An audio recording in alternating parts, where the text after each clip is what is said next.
तो आज हम बात करने जा रहे हैं देसी जॉन विक के बारे में। और देसी जॉन विक को लाए हैं यहाँ पे चियां विक्रम। चियां विक्रम जो हैं वो one of my favourite stars हैं और मतलब वो बेस्ट ही हैं। एक तरह से अगर साउथ का आमिर खान है तो वो चियां विक्रम ही है। और वो बहुत ही परफेक्टली हर रोल करते हैं। मतलब एक तरह से स्टाइलिश लोगों में जो है साउथ के एज्ड कलाकारों में से एक नाम जो आता है वो है चियां विक्रम का। तो चलिए अब स्टोरी की तरफ चलते हैं। और हाँ, इस स्टोरी का ये है ना, ये बिल्कुल उस टाइप की है कि जैसे जॉन विक नहीं थी, उसी टाइप की स्टोरी डेवलप होते होते होते होते होते होते लास्ट तक आते आते आपको बहुत ही अचंभा कर देती है।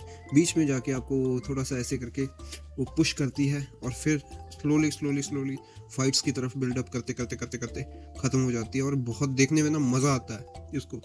एक एक जगह पे ऐसे करके कैलकुलेटेड से रिस्क लेता है, सब कुछ किया हुआ है इसमें। तो इस मूवी को मेरी साइड से तो पहले ज़रूर देखें। अब चलते हैं स्टोरी की तरफ। मदुरई में स्थानीय मंदिर उत्सव की रात एसपी अरुण गिरी और भूतपूर्व माफिया सरगना पेरियार रवि के बीच में तनाव होता है, जिसके कारण वह उसे और उसके बेटे कन्नन को मारना चाहता है।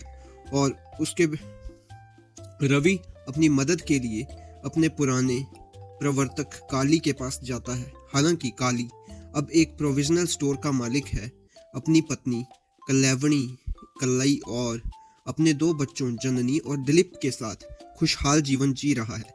वह अपने घरेलू जीवन का हवाला देखते हुए फिर से हिंसा का सहारा नहीं लेना चाहता, लेकिन रवि उसके पांव तक पड़ जाता है और अंततः उसकी मदद करने का फैसला उसे करना ही पड़ता है, क्योंकि वह कहता है कि अगर ये काम तू करेगा तो तू पकड़ा नहीं जाएगा। काली और वेंकट अपने पूर्व मित्र रवि के भतीजे रवि के पुराने घर से बारूदी सुरंग को पकड़ लेते हैं। जब काली आधुनिक हथियारों की बजाय पारंपरिक हथियारों का उपयोग करने का फैसला करता है ताकि अगर वे सफल भी हो जाएं तो इस काम का पता उन तक न चले। वे एक खेत की ओर जाने वाली कच्ची सड़क पर परिधि स्थापित करते हैं। हालांकि ऐसा करने की प्रक्रिया में वेंकट को अचानक से दौरा पड़ता है, जिसके कारण वह काली के साथ नीचे गिर जाता है, जो मुश्किल से उसे पकड़ने में कामयाब होता है। इससे पहले कि वेंकट यम को मारने और उन्हें ट्रिगर करने वाला होता है, वे अंततः अरुणागिरी को मारने में विफल हो जाते हैं और काली वही बात रवि को वापस बताती है। कन्नन तस्वीर में आता है और हस्तक्षेप करता है। काली और उसके परिवार को मारने की धमकी देता है, जो मंदिर के उत्सव में है। उसके बाद फ्लैशबैक से पता चलता है कि 10 साल पहले काली और कलाई की शादी के दिन काली के सबसे अच्छे दोस्त दिलीप को अनजाने में एक इंस्पेक्टर ने मार दिया था, जो तत्कालीन डीएसपी अरुणागिरी को रिपोर्ट करता था और स्थानीय राजनेता का दामाद भी था।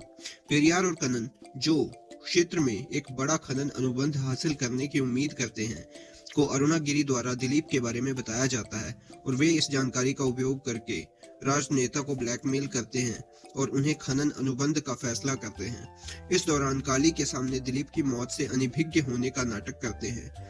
काली और कलई को अंततः अरुणागिरी द्वारा दिलीप के भाग्य के बारे में बताया जाता है और तबाह काली राजनेता को मारने का फैसला करता है। वेंकट और कुछ अन्य लोग वे राजनेता के घर पर हमला करते हैं जब वह अपने परिवार के साथ होता है। पुलिस स्टेशन में जब नेता दिलीप के बारे में अभद्र भाषा का प्रयोग करता है तो काली स्थानीय रूप में बनाई गई बंदूक चलाता है और उसे बिल्कुल नजदीक से गोली मार देता है।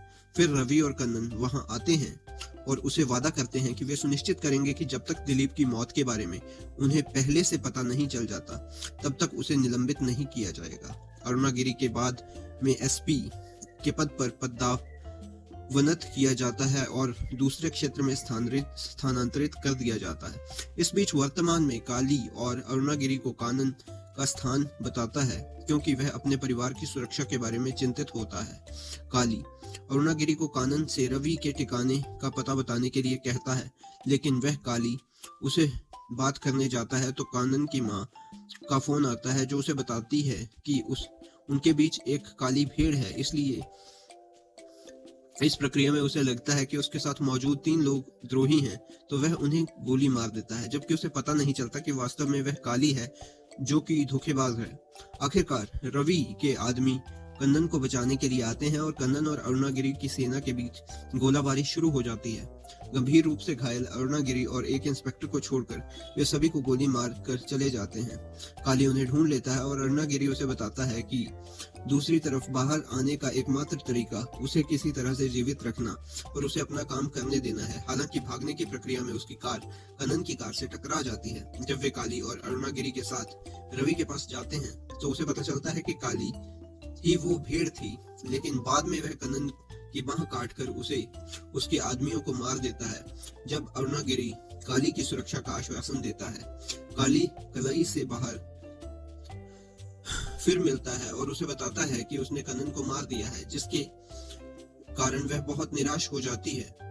उन्हें पता चलता है कि वेंकट उन दोनों की बातें सुन रहा था, जिसके कारण वे उसका पीछा करते हैं और काली उसे मारने के बारे में सोचता है, लेकिन अंततः उसे जाने देता है। हालांकि बाद में वह उसे फिर से दौरा पड़ता है, जिससे काली उसके लिए पानी लाने अपने घर जाता है। जैसे ही वेंकट की देखभाल करने के लिए निकलने वाला होता है, रवि अपने परिवार के साथ आता है और उन्हें जल्दी से कन्नन की मौत के बारे में, काली की संलिप्तता के बारे में पता चलता है, जिसमें घर में तीखी झड़प होती है।